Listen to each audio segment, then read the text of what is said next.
বন্ধুর সাথে বন্ধুত্ব সম্পর্ক শেষ করে দিলে কি গুনাহ হবে? মিলাদের দাওয়াতে না গেলে যদি খাবার বাসায় নিয়ে আসে তাহলে কি খাবার খাওয়া যাবে? আমি না জেনে কোর্স পাইরেসি করেছি, এখন টাকা দিতে পারছি, আমি কিভাবে ক্ষমা পাবো? সম্প্রতি একজন নারীকে টেলিভিশন টকশোতে আমন্ত্রণ জানানো হয়, তিনি মাস্ক পরে টিভি অনুষ্ঠানে অংশ নেবেন জানালে টিভি কর্তৃপক্ষ তার আমন্ত্রণ প্রত্যাহার করে। পর্দানুসারে নারীদের প্রতি বাংলাদেশি মিডিয়ার এহেন আচরণ সম্পর্কে আপনি কি বলবেন? এসব মোকাবেলা আমাদের করণীয়।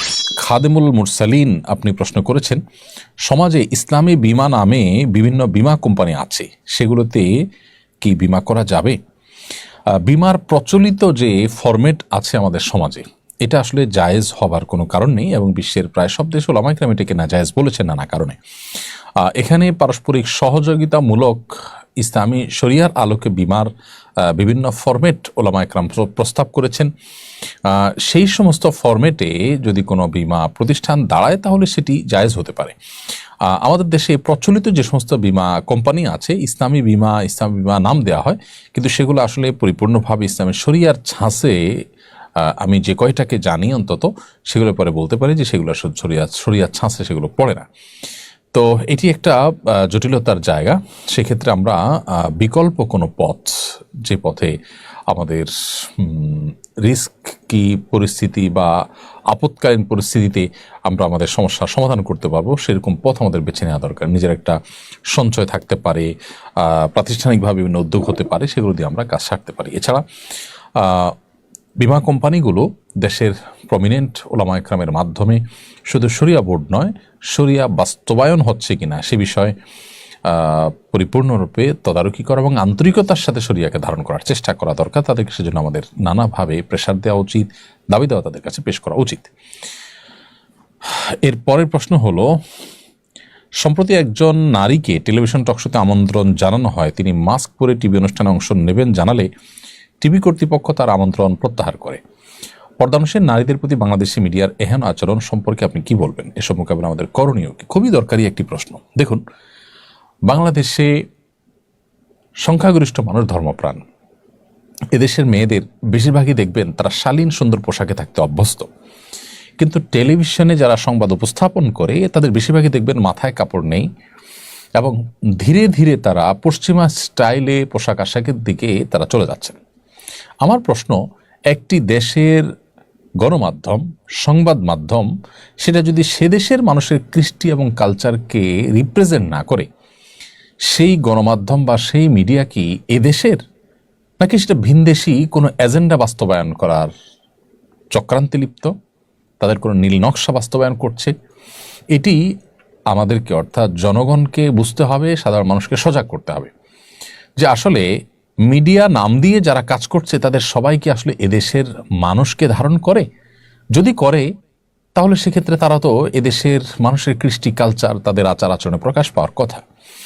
এদেশের মেয়েদের উল্লেখযোগ্য অংশ তারা বোরকা পরেন, তারা পর্দা মেনটেন করেন, তারা ফেস ঢেকে চলেন। আপনি আপনার টিভি অনুষ্ঠানে যদি তাদেরকে অ্যাকোমোডেট করতে না পারেন, তাদেরকে যদি এখানে অনবোর্ড করতে না পারেন, তাহলে সেক্ষেত্রে আপনি সমাজের গুরুত্বপূর্ণ একটা অংশকে ইগনোর করছেন, আপনি একটা সংস্কৃতি চাপিয়ে দেওয়ার চেষ্টা করছেন। এটা সুস্পষ্টভাবে সাংস্কৃতিক ফ্যাসিবাদ। এটি নানা সময়ে আমাদের সমাজে আমাদের উপরে ঝেঁকে বসেছে এবং দীর্ঘদিন পর্যন্ত এই সংখ্যা লঘুরা, সামান্য কিছু হাতে গোনা ইসলাম বিদ্বেষীরা এবং বিদেশিদের দোসররা, তারা আমাদের দেশের মানুষের উপরে একের পর এক তাদের এই সমস্ত চিন্তাধারাকে চাপিয়ে দিচ্ছে। এদেশের অনেক পজিটিভ জিনিস দেখবেন তারা প্রচার করে না, অনেক নেগেটিভ জিনিস তারা প্রচার করে। এবং এদেশের সংখ্যাগরিষ্ঠ মানুষের অনেক চিন্তা চেতনা, দর্শন, সংস্কৃতি, সেগুলা এই সমস্ত মিডিয়ায় দেখবেন স্থান পায় না। কিন্তু একেবারে সংখ্যায় উল্লেখযোগ্য নয় সেসব বিষয়গুলোকে তারা ফুলিয়ে ফাঁপিয়ে প্রচার করে, অর্থাৎ ধূলিকণাকে তারা পর্বত করে দেখায় আর পর্বতকে তারা ধূলিকণা হিসেবে উড়িয়ে দেওয়ার চেষ্টা করে। এই যে মিডিয়াগুলোর দ্বিচারিতা, তাদের যে অসততা এবং তাদের যে এই ধরনের মনোবৃত্তি, সেগুলোর ব্যাপারে আমরা যদি সজাগ না হই, এগুলোকে যদি আমরা বর্জন না করি এবং শক্ত হাতে যদি এগুলো দমনের জন্য আমরা সংশ্লিষ্ট মহলকে আমরা চাপ না দিই, তাহলে সেক্ষেত্রে এরা আরও বেশি আমাদেরকে ঝেঁকে বসবে, আমাদের বুকে বসে আমাদের দেশে থেকে তারা আমাদের বিরোধিতা করবে। খুবই দুর্ভাগ্যজনক একটি বাস্তবতা এটি আমাদের। এখানে যে ঘটনা ঘটেছে আমি সেটিকে কেন্দ্র করে অন্য সবগুলোকে সামনে রেখে কথাগুলো বললাম, শুধু এই চ্যানেল বা এই ঘটনার জন্যই বলিনি। অতএব আমি আশা করব যে মিডিয়ার কর্ণধার যারা আছেন তারা এদেশের মানুষের হয়ে কাজ করবেন, ভিনদেশীদের দোসর হয়ে তারা কাজ করবেন না। এদেশে মানুষের কৃষ্টি সংস্কৃতিকে যদি শ্রদ্ধা করতে না পারেন, তাহলে এদেশে আপনার সংবাদ মাধ্যম পরিচালনা করবার নৈতিক অধিকার কোথায় থাকে আপনার কাছে? আমরা জানি এদেশের মেয়েদের উল্লেখযোগ্য অংশ তারা বোরকা পরে, হিজাব পরে, নেকাব করে। কয়জন সংবাদ পাঠক পাবেন, পাঠিকা পাবেন আপনি এরকম? কোনো হিজাব বা বোরকা পরা মেয়ে তিনি কি আসলে ওই জায়গায় কাজ করতে চান না? কেউ যদি করতে চান, তার সমস্ত যোগ্যতা থাকা সত্ত্বেও তার পোশাকের কারণে তাকে কি সে সুযোগ দেওয়া হবে? উত্তর হলো অবশ্যই না। কোনো মেয়ে ইসলামী দৃষ্টিকোণ থেকে এই পেশায় যাওয়া উচিত কি উচিত না, একটা ভিন্ন আলাপের বিষয়। কিন্তু আমি বলছি যদি কেউ যান তারপরে তাকে যেতে দেওয়া হবে কিনা, উত্তর হলো না। এই নার কারণ কি? এর কারণই হলো যে আপনি ইসলামকে আপনার শত্রুতার জায়গা রেখে দিয়েছেন, যে ইসলামকে দেশের বেশিরভাগ মানুষ প্রচণ্ড ভালোবাসার জায়গায় স্থান দিয়েছে। অতএব এদের ব্যাপারে আমাদের দায়িত্বশীল হতে হবে এবং প্রত্যেককে বলিষ্ঠ ভূমিকা রাখতে হবে যে এদেশে তারা সাংস্কৃতিক ফ্যাসিবাদ নানাভাবে প্রতিষ্ঠা করছে এবং এটা জগদ্দল পাথরের মতো আমাদের বুকের উপরে তারা চেপে আছে। এরপরে যে প্রশ্নটি আমি দেখতে পাচ্ছি সেটি হলো, খালিদ মাহমুদ আপনি লিখেছেন নিজের বন্ধুর সাথে বন্ধুত্ব সম্পর্ক শেষ করে দিলে কি গুনাহ হবে? বন্ধু রক্ত সম্পর্কীয় কেউ না হলে, যেমন চাচাতো ভাই রক্ত সম্পর্কে এরকম কেউ না হলে, তাহলে সেক্ষেত্রে সে বন্ধুর সাথে বন্ধুত্ব যদি কেউ ছিন্ন করে সেটি নাজায়েজ নয়। তবে অ্যাজ এ মুসলিম তার সাথে সম্পর্ক কাট আপ করে, তার সাথে কথাবার্তা বন্ধ করে 3 দিনে বেশি ইন্টেনশনালি তাকে বর্জন করে থাকলে সেটা জায়েজ না। নবী সাল্লাল্লাহু আলাইহি ওয়াসাল্লাম বলেছেন, লা ইয়াহিল্লু লিমুসলিমিন আন ইয়াহজুরা আখাহু ফাওকা 3 আইয়াম আও লায়াল। কোনো ব্যক্তি তার মুসলিম ভাইকে 3 দিনের বেশি পরিত্যাগ করে, বর্জন করে থাকার অধিকার বা সুযোগ তার কিন্তু নেই। এই জন্য আমাদের যেটি কর্তব্য সেটি হলো নিজের বন্ধুর সাথে বন্ধুত্বার সম্পর্ক যথাসম্ভব বজায় রাখার চেষ্টা করতে হবে, যদি সে বন্ধুত্বা কোনো হারামের দিকে না নেয়। আর অন্যথায় কোনো কারণে যদি মনে হয় যে না, তার সংস্রব আমার জন্য ভালো নয়, আমি তাকে অ্যাভয়েড করতে চাচ্ছি, যেতে পারি এবং দূর হতে পারি, কোনো অসুবিধা নেই। তবে ইন্টেনশনালি শুধু কথাবার্তা যোগাযোগ পর্যন্ত বন্ধ করে দেবে, এটা জায়েজ নাই। এমনি অ্যাভয়েড করলেন, আপনি অন্য পথে চললেন। আর যদি আপনার জন্য মধ্যে কল্যাণ নিহিত থাকে এই কাজের মধ্যে, তাহলে সেটা আপনি করতে পারেন। আর যদি আল্লাহর খাতিরে তাকে ত্যাগ করতে হয় তাহলে সেটা তো বরং প্রশংসনীয়।